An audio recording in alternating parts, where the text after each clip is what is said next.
Gatekeeping. The one thing no one wants, but we all need in this crazy world. Yes, I'm looking at you, Disney. From unnecessarily updating Disney princesses, to completely changing the original Gothic stories that were the foundations of so many of our childhoods. Honestly, I feel like writers nowadays have been so lulled by the magical Disney formula for everything that they don't even understand how to make competent stories anymore, without packing their movies and shows with copy-pasted bland villains and nonsensical, stunning and brave heroes. When they look back on things that were created before the Big Bang of so-called woke media, they don't see good morals and ideas worth being revered or understood for the time period they were in.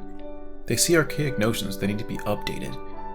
So relax, pull up a chair, and let's wade through a cesspool that is remade for the modern audience. The best animators and writers of yesteryear would have had their minds blown today if they saw the sheer number of forced changes to make things less problematic. From requiring trigger warnings on old classic movies like Dumbo, to updating lyrics because the original meaning is intentionally misconstrued in its interpretation. But baby, it's cold outside. FBI, open up!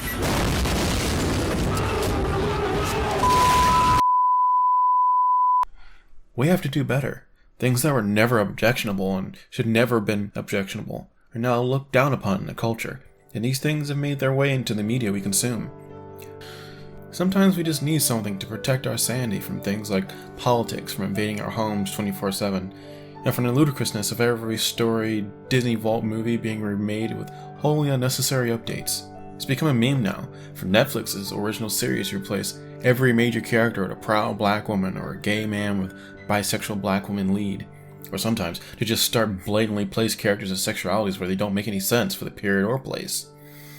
Don't get me wrong though, it's fine to have a character of X sexuality. I enjoyed Girl with the Dragon Tattoo, for instance. The character, Liz Bev, didn't feel forced, and her secondary characteristics were just that. Secondary. Just a part of who she was and their character as the story progressed. I didn't feel preached to, and I wasn't rolling my eyes at every scene because the main character didn't feel forced at the expense of everyone else. Or at least, that was my assessment when I watched it years ago, so don't quote me. It had a woman lead that was relatable, and at parts I was both saddened and terrified by her past. When she fought, I didn't feel that men were put down and effeminized just to have that bad girl moment. Most importantly, I didn't feel that Liz Beth was a self-insert character the producer was trying to shove her own experiences into like some gross amalgamation of anger and rage at the world. Contrast that with Netflix's series The Irregulars, a magical twist on the classical Sherlock Holmes series. While it was distinct enough to not just blatantly plagiarize the source material, which may be because of legal issues, what they did do with it was both interesting and odd. The male characters were strangely effeminate. There were sexualities and races that, again, didn't make any sense for the 1800s and 1900s London.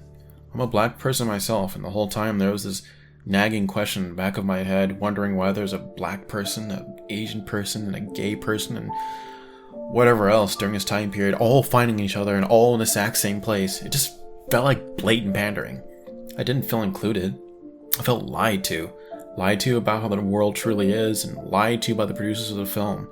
As I am to truly believe they cared about my beliefs and experiences just because they stuck a color on screen that I'm supposed to identify with? Problem is, I don't. And the effect is jarring to me as a viewer. Just make a competent film that makes sense for its setting, has good world building, and I'll be happy. That's it. That's the secret. That's the magic. Speaking of magic, yeah, Disney, I didn't forget about you. Let's take The Hunchback of Notre Dame, for example, one of the last remaining IPs that our modern overlords have forgotten to butcher. If they reimagined it for a modern audience, the storyboarding would probably go something like this. Quasimodo is a handsome gay and black man who is reviled for his queer identity. He's not actually a hunchback, that was just a name he acquired as an outcast from society. We will reveal this through a brief flashback. Idris Elba! If not, then Danny Glover for sure. The climax of the movie is Esmeralda giving a speech to the white clergy about how terrible they have been. Truth to power! One day you'll be accepted for who you are. And probably something else that doesn't belong and is totally random. I'm half joking, but only half. I mean, we have a Black Queen of England and a Netflix show, Bridgerton, and Ariel and Disney's Little Mermaid's also black for some reason. In contrast, Princess and the Frog was supposed to be revolutionary. It was somewhat Disney coming to terms with its lack of diversity, which I think was fine. Tiana wasn't completely remade or reimagined for something she previously wasn't. The source material of the Grimm fairy tales, like many of the Disney stories, already existed. But just like with Cinderella and Snow White, it didn't feel like they were sacrificing the identity of the character or the story, but instead, they were expanding on the story and making it more magical and creative for children. I went in with low expectations, but ended up enjoying it. I didn't feel the producers of the show were trying to preach at me. It was a genuinely fun film, and I believe that it is a good way to go for inclusion if that's your thing. But instead, what we've ended up with is a never-ending sequence of shoving things in places that don't make sense, which seems simpler than just making a new character. So let's just hope Disney doesn't remember the Hunchback exists. To be clear, I don't care what creators do with stories. I care that they make good stories. Not self-inserts, not pandering, not random insert characteristic swapping. Good stories with good versus evil morality that actually fits the setting. And if said creators want to use an already existing story, then respect the source material or blatantly make a spin-off if that's too much effort. I said all that to say, please, gatekeeping, we need you. Without gatekeeping, we have wonderful jewels I detailed earlier, or even nonsensical sayings like this, masquerading as substantive. The sea is always right! The sea is always right! Or this. Do you know why a ship floats and a stone cannot? Because the stone sees only downward. Or this. That's how we're gonna win. Not fighting what we hate. Saving what we love.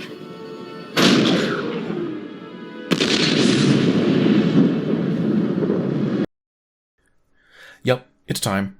Time to get these ingrates out to pasture. No more of these waist-swapping, gender-bending, nonsensical Mary Sues. We need good old-fashioned basic competency. I know, being competent isn't fun, but I think it's about time that pendulum started to swing the other way, don't you? We, the people, need to make a stand to gatekeep not only for our childhood, but also for that which we hold dear, for future generations of children which are already missing out on the life lessons that so many of us grew up with. We must take a stand in our everyday lives, at the water cooler, at our grocery stores, and in our neighborhoods. We must rise up, and that is why I am announcing my candidacy for president.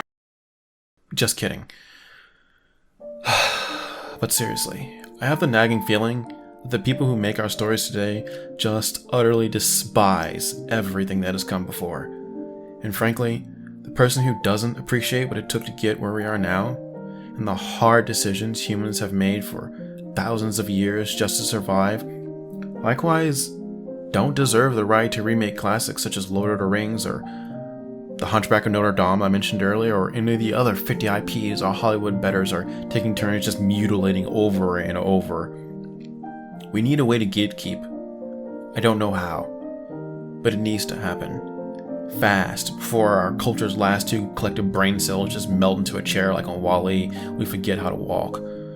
We need a way to recognize those who have done good things for our society, or written good books, or authored good movies, and likewise, a way to prevent what I see as cultural vandals from destroying what good there is left. I know things like award shows are supposed to do that, but they're so degraded at this point that they merely serve to be vehicles of whatever the in thing is, along with gaudy tributes to affluent absurdism masquerading as a substitute for clothing. Maybe I am a boomer at this point, but I worry for our future. And I don't believe this generation has been served much truth. It isn't that I'm scared of ideas I don't agree with. It's that I'm scared what will happen when reality smacks this generation in the face. And it will. It always does. And I hope the worst of it is already behind us, but I have the sneaky feeling that the last several years of mitigated societal and economic collapse is only the beginning. And that will be a direct result of the West lying to our youth for decades. Perhaps what I wish to be gatekeeping It's just our culture naturally getting tired of everything gradually falling apart and wondering, you know, maybe some of those older ideas weren't so bad after all. Tell me what you think in the comments below. Am I lost? Or am I onto something? Anyway, stay cool, Squad fam. Thanks for watching. And please subscribe. I'm terribly lonely. Please don't leave me in here with